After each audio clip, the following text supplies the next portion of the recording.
Broadsword calling Danny boy. Okay, YouTubers.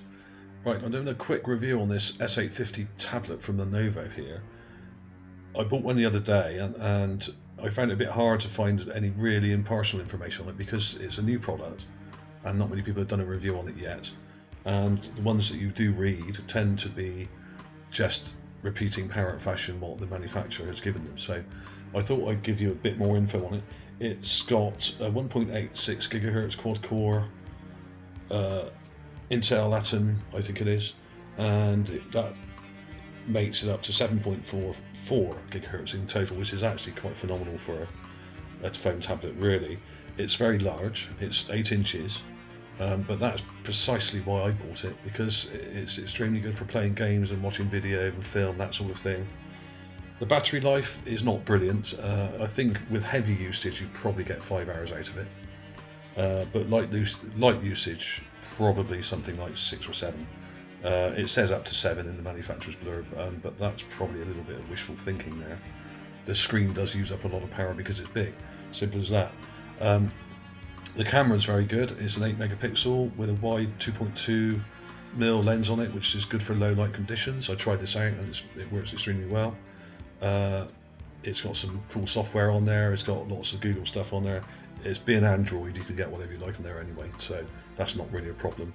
You can upgrade it.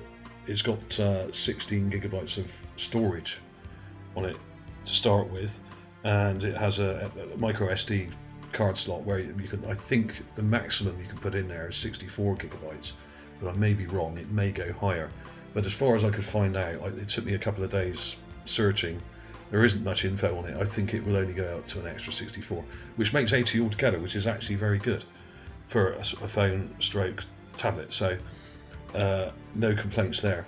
It's extremely slim. It will fit in your pocket. In fact, what I did before I bought it is I measured my pockets first and thought, what's the largest smartphone tablet I could possibly get within reason? And this was it. Because most of the others are wider than this, and thicker than this, and heavier than this. So you may struggle to get them in your pocket. Now, you may find that hard to believe, but this, if you wear a jacket like I do, or a normal jacket, it should fit in your inside pocket. Or if you wear combat trousers, it should fit in your trouser pocket. Or if you're a woman, obviously, in your handbag.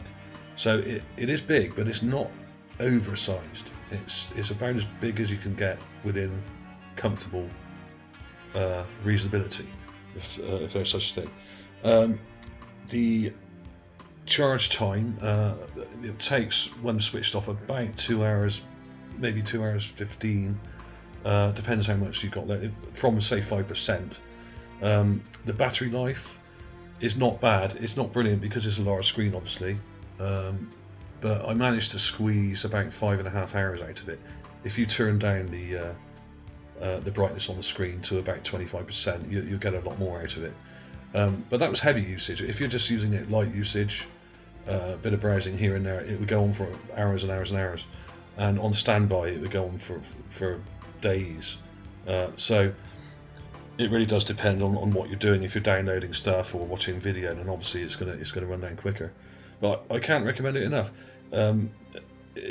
At £150 or $200, you really can't do much better than this unless you spend upwards of say $400 or about £230–40.